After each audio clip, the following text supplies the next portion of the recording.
Hello everyone, this is Nitin Mohod and today we are going to see IC555 as a bistable multivibrator. Multivibrators are the square wave generators basically. Before this video we have seen a stable multivibrator using IC555 where it was having no stable state and constantly it was switching from one quasi-stable state to another, and there was a continuous switching unless the power supply is removed. Now here we are going for the second type of multivibrator, which is called as bistable multivibrator, by using the same timer IC, that is IC555. IC555 timer is basically a flip-flop circuit, means having two stable states.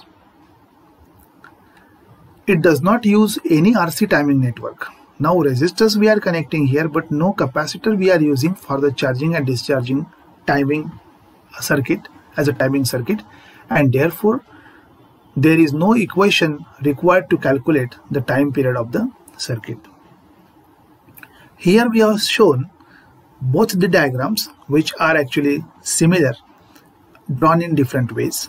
Here this switch which we have shown, which is being connected or which can be connected between set and reset, or it can change its position from set to reset. Here we have shown two different switches or separate switches. On connecting this switch, pin number 4, that is reset pin, get connected to the ground, and if I connect S1 or if I make S1 on, then pin number 2, that is trigger pin, get connected to ground. We will see the explanation from this figure itself.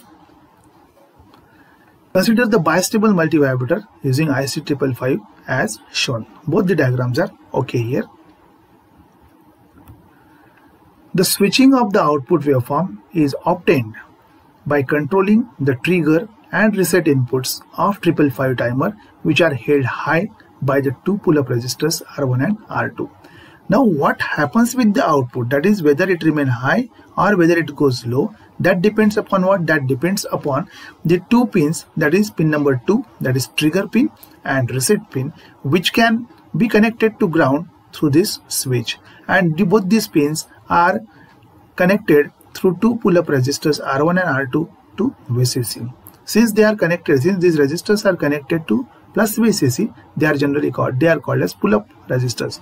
Had these resistors been connected to ground, they would have called as pull-down resistors. So here they are connected to plus VCC, they are called as pull-up resistors. By making trigger input pin to low, now here if we talk of trigger input, means this pin, means this switch. When this switch is closed, S1 is closed. When the S1 is closed, this pin number 2, that is trigger pin, will directly get connected with the ground. And when this trigger pin is connected to ground, at that time the output of lower comparator of the block diagram of IC555 goes high. Since it goes high, it resets the flip-flop and output becomes 1.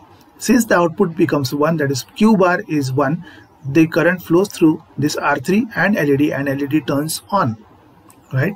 So by making trigger input pin to low, switch in set position changes the output state into the high state, and connecting reset input pin 4 to ground.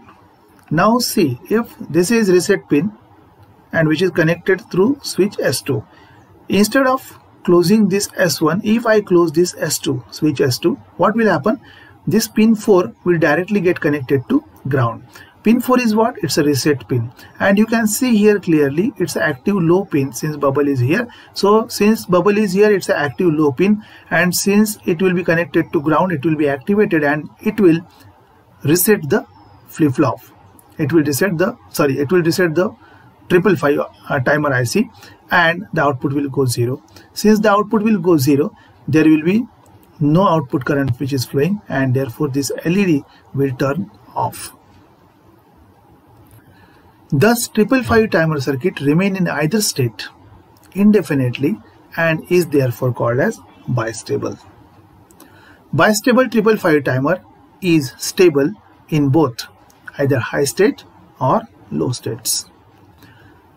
Threshold input pin, that is pin number 6, this one, is connected to ground so that it cannot reset the bistable circuit. which generally it does, which is actually the function of this threshold pin. Other pins here you can see, that is the control voltage pin, then trigger pin, ground pin, threshold pin, discharge control pin. This is VCC plus VCC, and this is Q bar, which is across which the output is taken. So far the waveforms of the bistable multivibrators are concerned.